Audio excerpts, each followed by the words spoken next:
तो स्वागत करता हूँ मैं आपके अपने चैनल पैरानॉर्मल दुनिया में एक और नई कहानी के साथ। तो अगर आपको मेरा हॉरर कहानियाँ सुनाना पसंद है तो मेरे इस चैनल को ज़रूर सब्सक्राइब कर दे, बेल आइकन प्रेस कर दे ताकि आपसे कोई भी अपडेट्स मिस ना हो पाए। और अगर आप में से किसी को भी अपनी कहानियाँ मेरे थ्रू लोगों तक पहुँचानी है तो आप मेरे इंस्टाग्राम पे मुझे डीएम कर सकते हैं, मुझे फॉलो कर सकते हैं। मेरा इंस्टाग्राम आईडी आपको मेरे लिंक में ज़रूर मिल जाएगा। तो चलिए शुरू करते हैं। ये कहानी है निशान जी की, और निशान जी ने ये कोरा पे पोस्ट करी थी। और ये कहानी बहुत इंटरेस्टिंग है। अक्सर ऐसी हमने कहानियाँ सुन रखी होती है कि अगर कभी कोई रोड एक्सीडेंट्स पे अगर किसी की असामान्य तरीके से मौत हो जाती है और उन्हें मोक्ष की प्राप्ति नहीं हो पाती है तो इसका हर्जाना कभी ना कभी किसी ना किसी आने वाले ट्रैवलर को भुगतनी पड़ती है।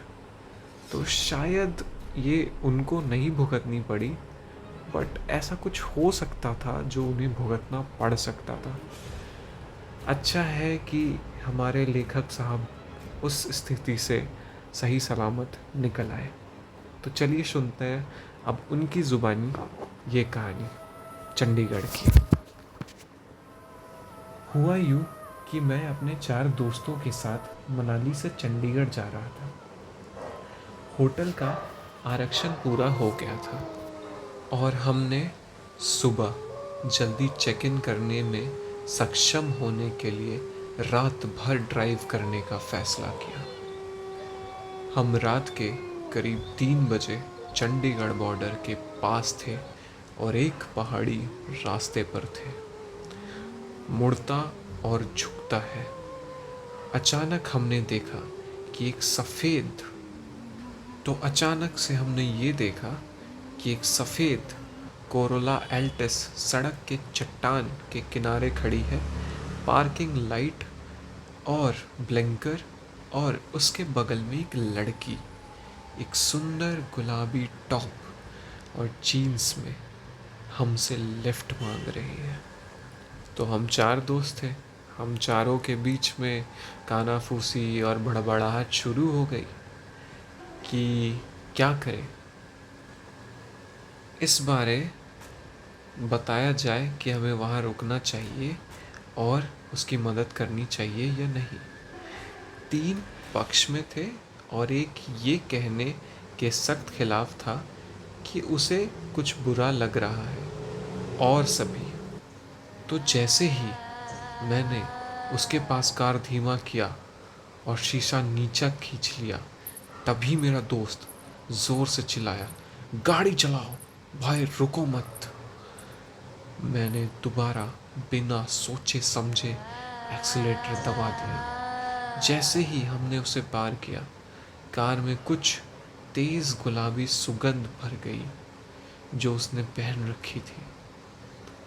हम करीब 3-4 किलोमीटर आगे आ ही गए थे, तभी गाड़ी में बहस होने लगी कि लड़की को ऐसा अकेला नहीं छोड़ना चाहिए था। तभी मुझे आगे कुछ दूरी पर कुछ दिखाई दिया। जैसे ही हम इसके पास पहुँचे, हमने देखा कि ये वही कार थी, वही लड़की, वही गुलाबी टॉप और जीन्स लिफ्ट के लिए बुला रही थी। अब ये ज़्यादा खौफनाक हो गया था। हम समझ ही नहीं पा रहे थे कि ये कैसे हो सकता है जिसे हमने 3-4 किलोमीटर्स पहले छोड़ आए थे, वो दोबारा सेम रूप में, सेम तरीके से, सेम चीज़ पहन के कैसे लिफ्ट मांग सकती है। How is it possible?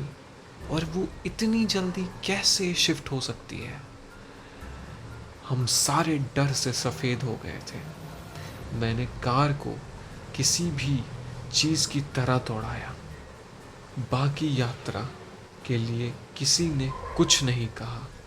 हमने कार और लड़की को 3 बार पास किया और हमारी रोंगटे खड़ी रह गई। हमें समझ नहीं आ रहा था कि ये हमारे साथ आखिर हो क्या रहा है। हम ऐसी घटना से पहले कभी परिचित नहीं थे और ये शायद पहला हमारा एक्सपीरियंस था। अंत में हमने चंडीगढ़ में प्रवेश किया और पहले ढाबे पर रुके। हम अभी महसूस कर रहे थे कि अभी क्या हुआ, और मैंने बियर का ऑर्डर दिया क्योंकि हम सभी ने अपने चेहरे और सिर पर बड़ी मात्रा में पानी के छींटे मारने शुरू कर दिए। वहाँ बैठे ट्रक ड्राइवरों ने पूछा कि क्या बात है भाई, क्या मामला है, ऐसे तुम लोग क्यों परेशान दिखाई दे रहे हो, क्या बात हो गई, तुम्हारे सबको इतने पसीने क्यों आ रहे हैं। तो फिर हमने उन्हें सारी बात बताई कि कैसे हमें वो लड़की 3 से 4 बार सेम तरीके की ड्रेस पहन के सेम गाड़ी एक बार में 3 जगह कैसे दिख सकती है। फिर उन्होंने हमें पंजाब केसरी, वहाँ का प्रसिद्ध समाचार पत्र जो कि है, दिखाया, जिसमें एक खबर थी कि कैसे दिल्ली की एक 21 वर्षीय महिला का एक्सीडेंट हो गया और उसकी कार चट्टान से नीचे गिर गई। कार और बच्ची एक साथ ही उस दुर्घटना में ख़त्म हो गए थे। तो आपको कैसा लगा ये एक्सपीरियंस इनका, आप ज़रूर कमेंट्स में बताएं। तो चलिए चलते हैं दूसरी कहानी की ओर। ये भी उतनी ही इंटरेस्टिंग होगी जितनी पहले थी। तो दूसरा वीडियो ये भी मैंने कोरा से लिया है और ये इसको लिखने वाले समर रोज़ा है। ये इतनी इंटरेस्टिंग सवाल है जो आप खुद से कभी पूछ सकते हैं या आप अपने दोस्तों से भी पूछ सकते हैं। और ये सवाल ये है कि क्या भूत लोगों को बचाते हैं, क्या स्पिरिट्स लोगों को हेल्प करते हैं, क्या सारे स्पिरिट्स बुरे होते हैं या कुछ अच्छे भी होते हैं जो आपकी हेल्प में सारा टाइम निकाल देते हैं। वो चाहते हैं कि आपका भला हो, आप वो कभी ना चाहते हैं कि आपके साथ कभी भी किसी भी तरीके की गलत चीज़ें हों। इसीलिए मैं चाहता हूँ कि आप इस सवाल का जवाब कमेंट्स में ज़रूर दें। तो चलिए शुरू करते हैं उनकी कहानी।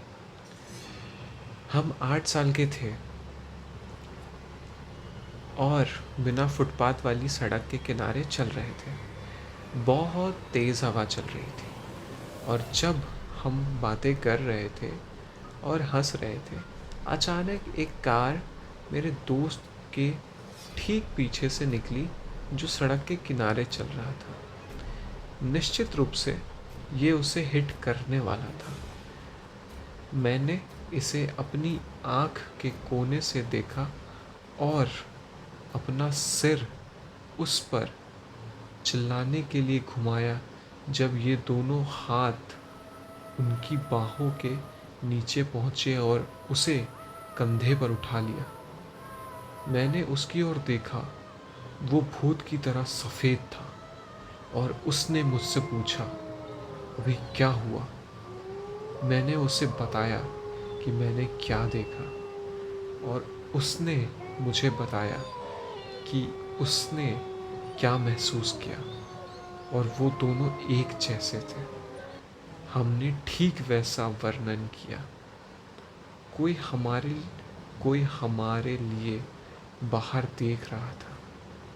मैंने ये कहानी कभी किसी को नहीं बताई क्योंकि उसने मुझे ऐसा करने का वादा किया था, ऐसा नहीं करने का वादा किया था। उसके माता पिता ऐसा कुछ भी नहीं मानते हैं और नास्तिक भी हैं। इसीलिए मैं समझ गया।